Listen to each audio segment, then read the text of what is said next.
All right, welcome everyone to TIA's bond webinar. We have one every year, so I'm excited to kick this year off again with our panelists. I just want to go over a couple things real quick with everyone. First, thank you for joining us this afternoon. Apologize for any technical delays that we've had. It's a little bit of a new platform, some new controls, but we're getting better at it. Today's webinar should run about 45 to 50 minutes. That'll give us some time at the end for some questions. If anyone has any questions, please leave them in the chat room. Kelly DePerchio and myself will be monitoring that. And at the end, we will deliver those back to our panelists and presenters today. With that said, I am going to go over our I'm going to go over, oh, let me get this, our quick few housekeeping things. But before that, this webinar will be recorded and we'll have this out to everyone with a copy of the deck within 24 to 48 hours. Just give us a couple days to make sure that the recording's clean and in a good format. Our antitrust statement is something that we always present and go over first, so I will go ahead and read that. Today's discussions, comments, and presentations during TIA functions must not refer to any past, present, or future rates, prices, or anything related thereto, including any reference to marketing strategies, including discussions of boycotts or any person, product, or firm, or inhibit any member employees from discussing employment with any other member companies. Please take a look at your control panels and make sure you've got that chat question there. If you have any questions throughout the webinar, please leave them there. Again, Kelly and I will be monitoring that. And it is my pleasure to kick this off. And I'm going to do a quick introduction and of our panelists from Avalon Risk Management. Make sure everyone can see my screen. Take me a minute.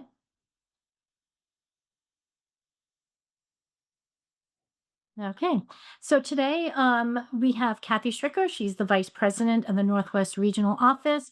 Kathy brings with her over 20 years of experience in the insurance industry. She actually joined Avalon Risk Management in 1999. She has a CIC and a CRM designation with the National Alliance for Insurance Education and Research. She does a lot of work with Connect and the Boston Custom Broker and Freight Forwarders Association.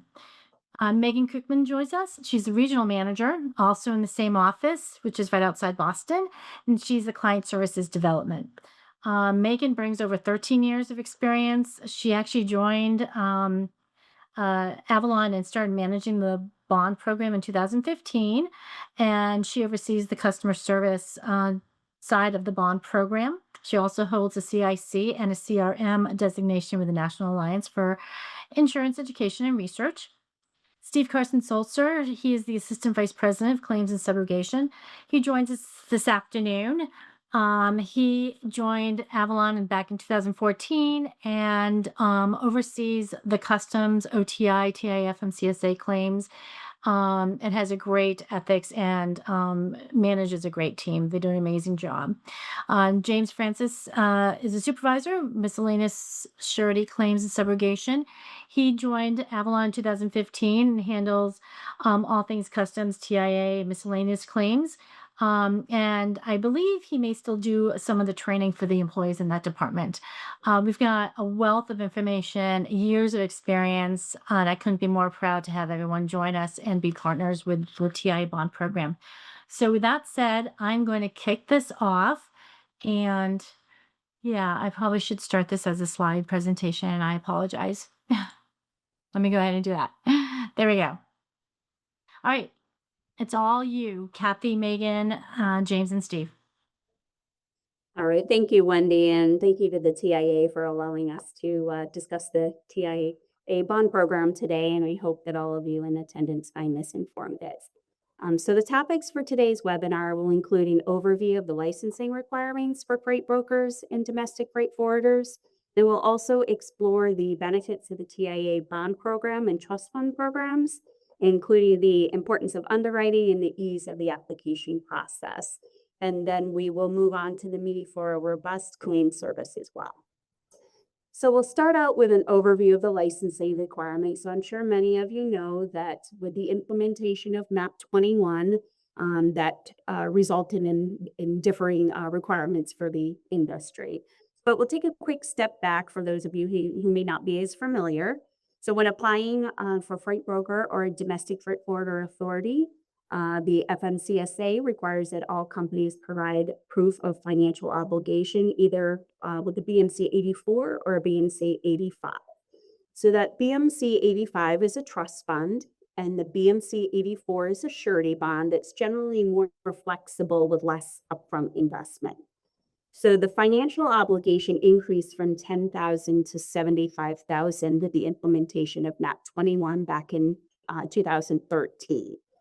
So MAP 21 also changed the requirement to not only for that of freight brokers, but also domestic freight forwarders and any motor carriers who may have been acting as a broker without a license to do so. So these entities must now have broker authority as well as the resulting financial instrument in place. And they must be clear on what authority they're using when they accept freight.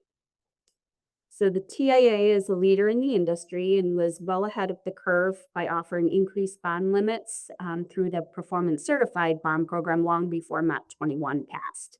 The $75,000 bond and trust fund programs with the TIA are available to TIA members and non-members. However, only qualified TIA members had access to the $100,000 and $250,000 bonds. So this is one of the many benefits of TIA membership. The bond is in place to pay carriers and shippers when the freight broker or domestic freight forwarder fails to pay the motor carrier freight charges that they are quote unquote required to pay under contracts, agreements, or arrangements for transportation per MAP 21. The TIA is recognized for its excellence in the field of transportation intermediaries, and the bond is a solid program that's well respected, like the TIA itself. Participating in the program enhances your professionalism. The bond program is underwritten by a strong Treasury-listed surety, Southwest Marine General, and carriers know that they can trust brokers and forwarders that qualify for the TIA bond program. Participants in the program are underwritten to ensure they are financially stable and reputable companies. Once a TIA member obtains a bond through the TIA program, they are listed on all major load boards and credit reporting sites. The bond program is available to both TIA and non-TIA members, but TIA members receive a premium discount on the bond. We also have a higher bond limit available of $100,000 and $250,000 that are available to TIA members only. Along with the TIA bond program, we also offer a BMC 85 trust fund for brokers that prefer that option. The TIA trust fund program is a fully funded trust which protects both brokers and motor carriers that may need to file against it. This makes our trust fund program compliant with the asset readily available requirement that was included with the 2023 final rule that was effective earlier this year.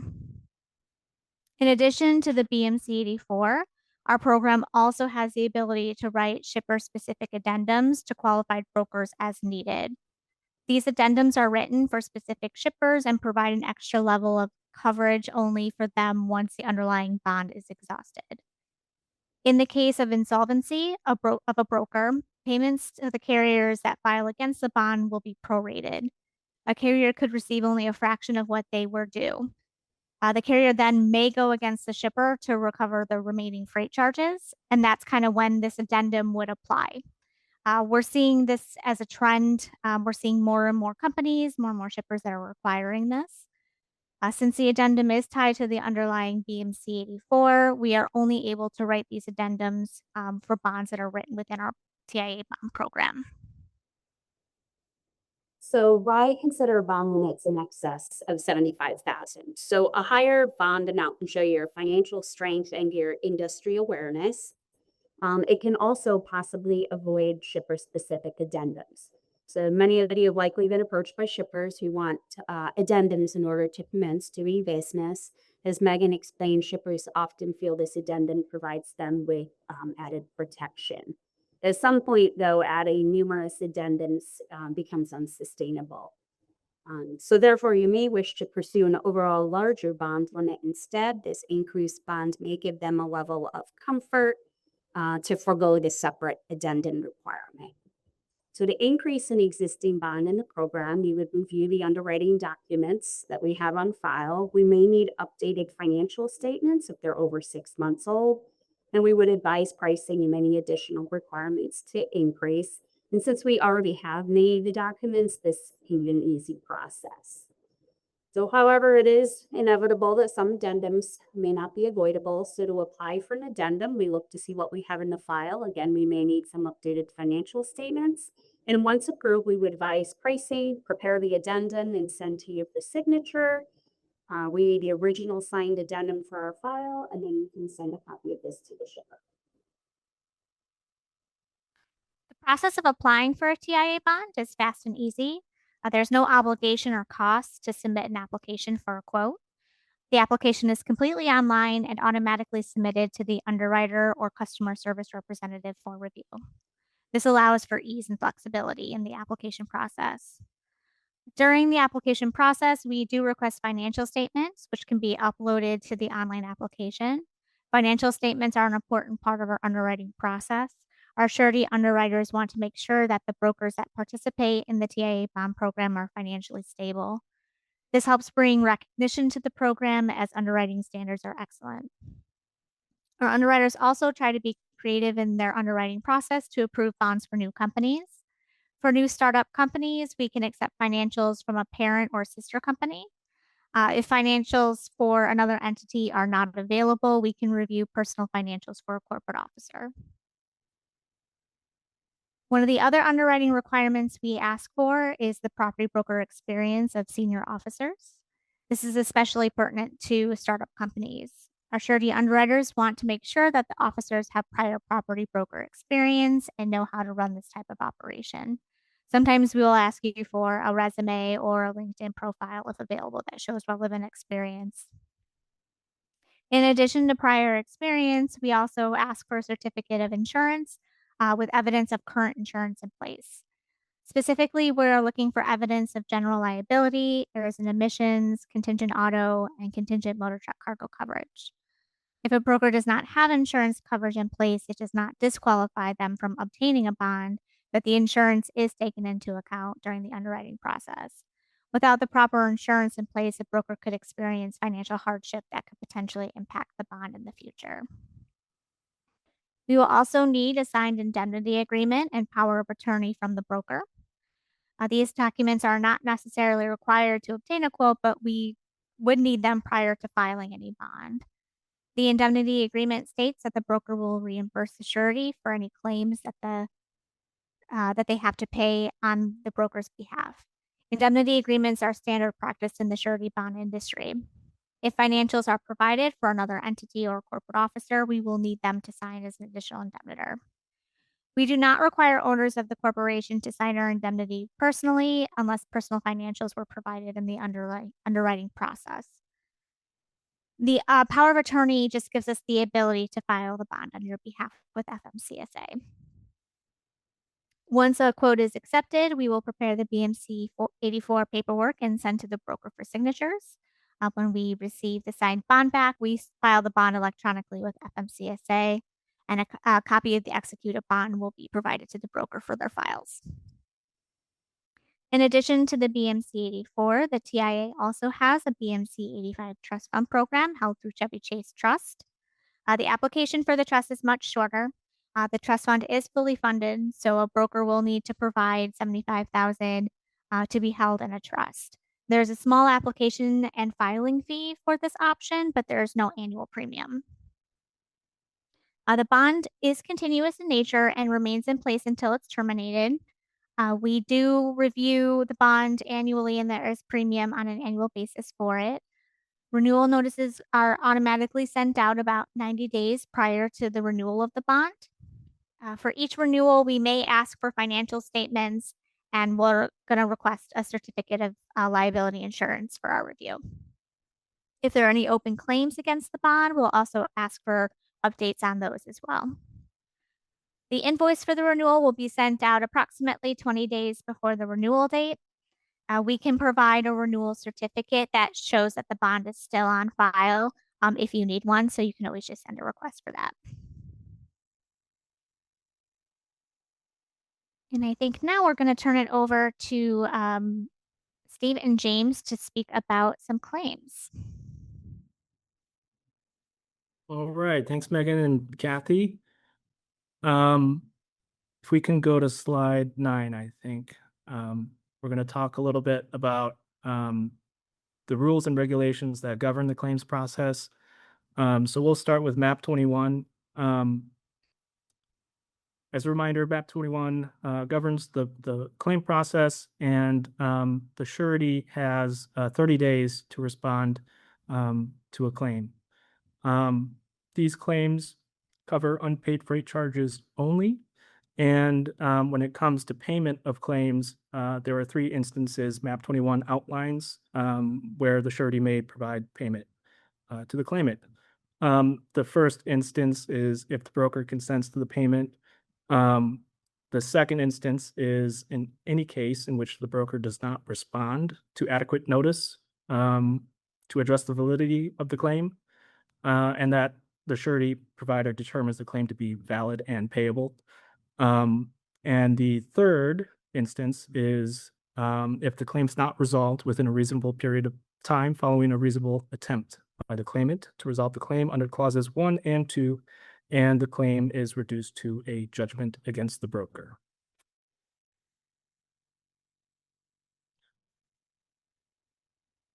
In instances where we find brokers have become financially insolvent, MAP 21 regulations state that the surety provider must advertise for a period of 60 days to take in claims. Once the 60-day advertisement period ends, an assessment will be done on all valid claims, and payouts will take place within 30 days.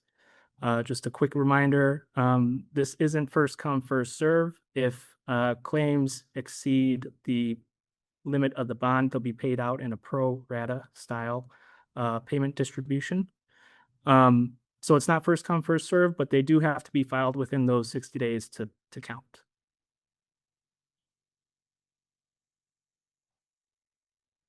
And again, in instances where the surety does have to pay, the broker is responsible for reimbursement to the surety for any claim payments made on their behalf, as the indemnity states. Right, Jim? Yeah, thanks, Steve. So some common causes that we see for claims, few that we see pop up regularly are deductions made for late delivery, whether it's a whole or a partial deduction. Kind of depends on the broker's assessment. The carrier can also bill for unapproved accessorial charges that they never agreed to and are still disputed at the time of the claim filing.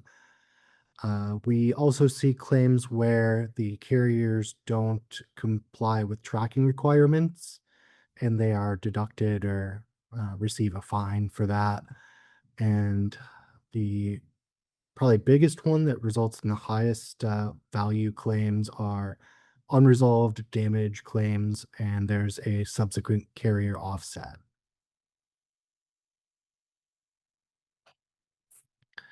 And in recent years, we have seen a lot of instances of illegal double brokering. This has become very common in the industry, and it's getting very hard to catch as well. As tracking and technology gets better, the motor carriers that are engaging in this kind of get better at hiding it. So illegal double brokering occurs when the carrier accepts a load and then in turn rebrokers it to another unsuspecting motor carrier.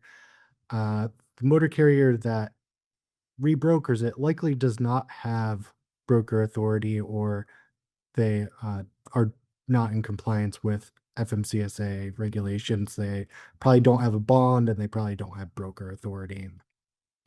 So double brokering is an outlawed practice. It's against FMCSA regulation. The bond does not cover claims where double brokering occurred. However, that doesn't stop a carrier from trying to file a claim and trying to get paid when they're a victim of double brokering.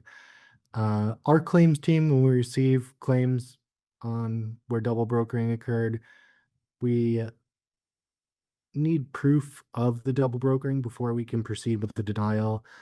Such proof might be that you already received proof that another carrier delivered the shipment, and this unsuspecting carrier is billing again for the same thing that already got paid out. The proof of double brokering that you have should be pertinent to the claim being filed. We can't use third-party reports or forums to dispute a claim. There's a lot of forums where you can see if a carrier is suspected of double brokering. Those aren't necessarily pertinent to the claim and the load at hand, so we can't really rely on those.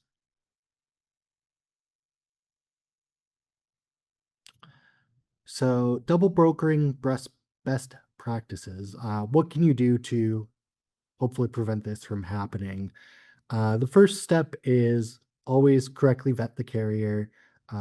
When you're working with carriers on an online marketplace, a load board, it definitely poses a risk to double brokering, and we recommend exercising caution when working with a new carrier. We think that you should also have MFA, multi-factor authentication, on your online accounts, and use strong passwords to protect those accounts. Your onboarding process should have a way to weed out any illegitimate entities that are trying to work with you and trying to potentially steal your information or just take a load and trying to rebroker it. It's a good practice to have open lines of communication with your carriers. The relationships that you have and you develop are so important to preventing someone from stealing a load. If your company finds itself in a situation where you are a victim of double brokering, you should report the double brokering offender to the FMCSA National Complaint Database. And TIA also has a watchdog report where you can tell other TIA members of your experience and what this carrier did. We think that setting GPS tracking requirements for the carrier to follow for the course of the shipment also helps prevent double brokering. And lastly, we think if you start requesting pictures from your shippers and receivers when they go to pick up and drop off a shipment, that weeds out anyone that might potentially be trying to hide their identity.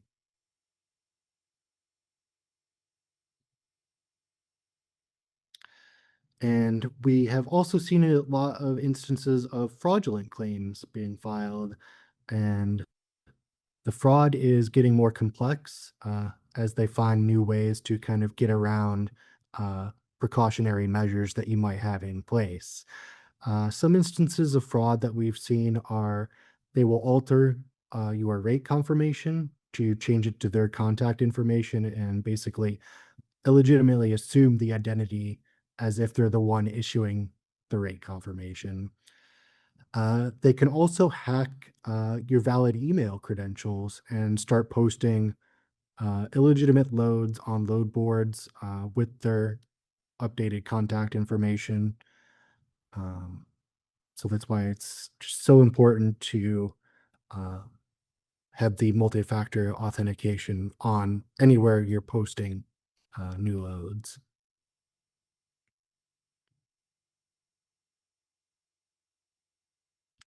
And a more recent one that has developed is something called a chameleon motor carrier. They're creating these entities to evade regulation and safety checks that should be public for a motor carrier.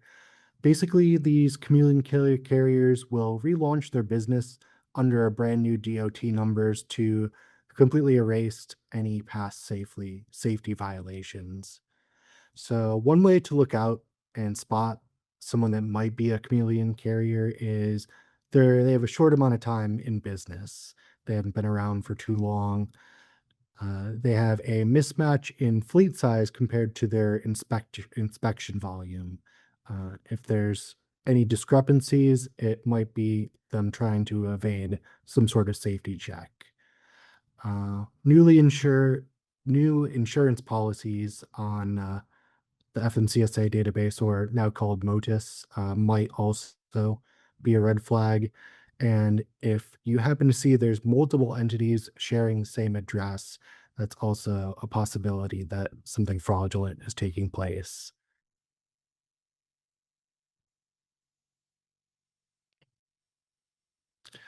So to dispute a fraudulent claim against your bond, we're going to need a written summary of kind of what happened from your perspective. If you can point out any inconsistencies in the claimant's documentation, whether you can demonstrate that the rate confirmation was altered in a way that usually they alter logos, they'll alter contact information, emails, phone numbers. We'll need any sort of proof that this was altered and it did not come from an authorized member of your company. And when this does occur, it's really appreciated to give us a heads up to know that you may have been hacked or your identity may have been stolen. So when claims do come in, it prevents escalation or potential termination of the bond over something that may be a fraud issue.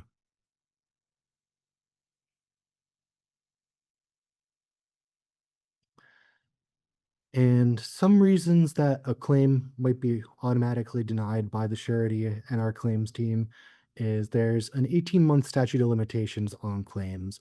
Claims have to be submitted by a motor carrier or shipper within 18 months of the shipment pickup date. If they wait longer than that, unfortunately, we can't accept it any longer.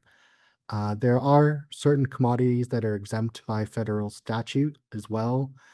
These are mainly agricultural products, horticultural products, anything that is fresh, uncooked, unprocessed is usually exempt from coverage by the bond. And moves, transportation, the pickup and drop off locations have to cross a state or a federal line.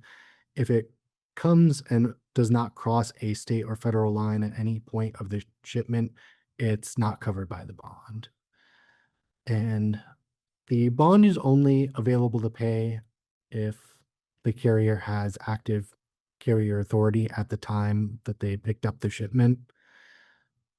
If they don't have that, they can't file a valid claim because they didn't have the proper authority from FMCSA when they picked it up. And finally, sometimes we get claims where the claimant is not a motor carrier or shipper.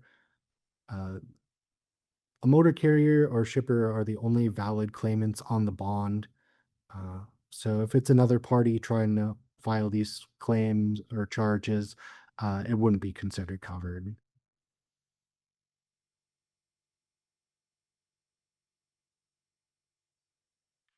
And best practices. It's always best to have defined and clear terms in your contracts with the carriers, whether those be the individual rate confirmations or your overall broker carrier agreement that you have on file with them. And then to aid in a disputed claim,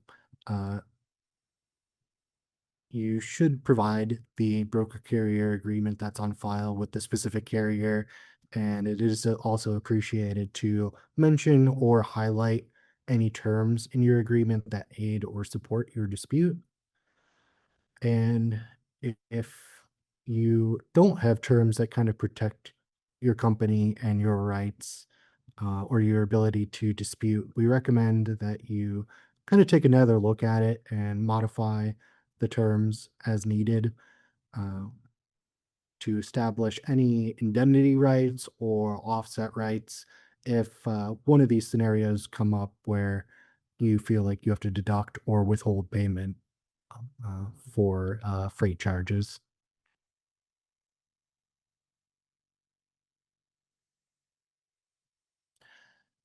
And then more best practices. So the surety is on a time frame to respond. It's 30 days to resolve the claim. The sooner that you can respond to the claim once you're notified, the better. It just gives us everything we need to issue a decision and close out the claim. So it's best to acknowledge the claim, even if it's a quick, hey, this has been received, or we're investigating and looking into it. We definitely appreciate if there's just a quick acknowledgement once we send over the claim. And also, if you have any changes to the points of contact with your company, those that are the ones that are investigating and responding to claims, please notify us as soon as possible so we don't have to escalate and it doesn't turn into a claim that is not responded to within the time frame at that point.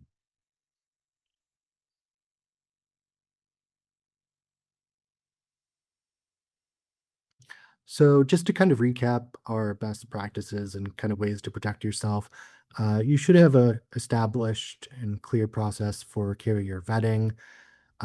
Exercise extreme caution when interacting with new companies you don't have an existing business relationship with. We find that it's really helpful to request pictures from your shipper and receiver just to see who comes and drops off your shipments. GPS tracking is another big one to kind of monitor, make sure they're not deviating and nothing suspicious is going on. And when you do encounter double brokering, report it to FMCSA, report it on the TIA watchdog, and that might help someone from having this happen to them in the future. So Megan talked a little bit about this earlier. There are some changes that came into effect this year. As of January 16th, 2026, the trust assets must be readily available. And I think, Steve? Oh, you're passing it out? Yeah. Sure. Okay, so yeah, we're all aware of the new FMCSA rule that went into effect January 16th, right? It really, what this new rule does is it promotes stricter, more strict enforcement on the MAP 21 regulations that govern the claim. So again, as Jim was just getting into, as of January 16th, 2026 of this year, the BMC 85 trust asset must be fully funded, readily available. Funds must be held in cash, irrevocable letters of credit issued by a federally insured depository institution and treasury or treasury bond. If we can go to the next slide, thank you. The claims enforcement provision of the rule is now in effect, again, as of January 16th. So we mentioned earlier, the surety has 30 days to respond to a claim. That still is the case. However, some of the timeframes have been escalated, specifically timeframes for the broker to respond to a claim. We can no longer wait out the 30 days to see if a claim will be disputed or paid. We really must report any claim that causes the minimum security, if paid, to drop below $75,000. And the time frame that the surety must report these claims to the FMCSA is reduced to 7 days. So again, that means if you're a broker and you get notified by the surety of a new claim, and especially if you have the minimum bond or trust limit of $75,000, that claim could be reportable. So it's imperative that you review the claim when you receive it, and if you could give us that acknowledgement, let us know you're looking into it. If there is a dispute on the claim, please provide a written response. If we do have to notify the FMCSA of a payable claim that would drop the minimum security below 75,000, brokers have 7 days from that date to then cure the claim by remitting payment before the FMCSA pursues revocation of your broker authority.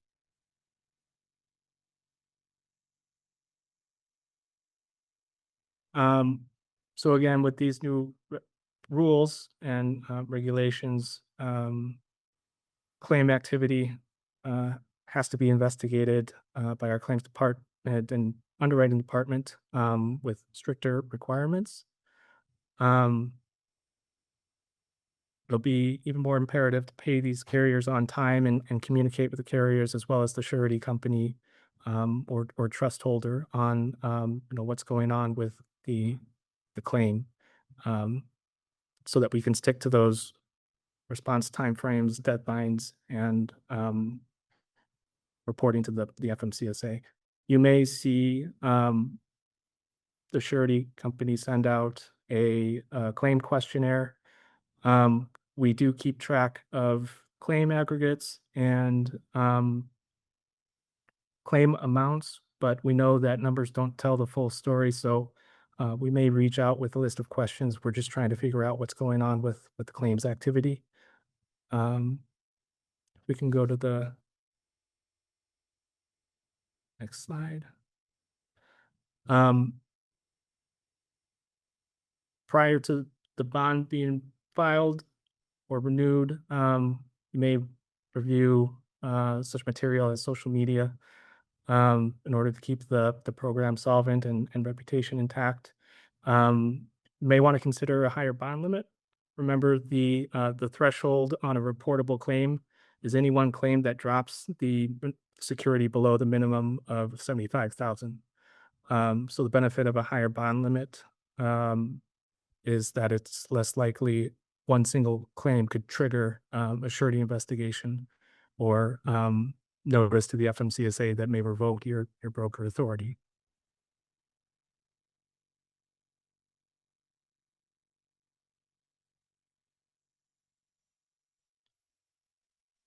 Then again, as Megan mentioned, shipper's addendum can be filed to protect the interests of specific shippers that you work with. Supplemental freight charges that are not covered by the bond will be paid out once that specific shipper addendum kicks in. That only occurs when the underlying bond is completely saturated due to paid claims.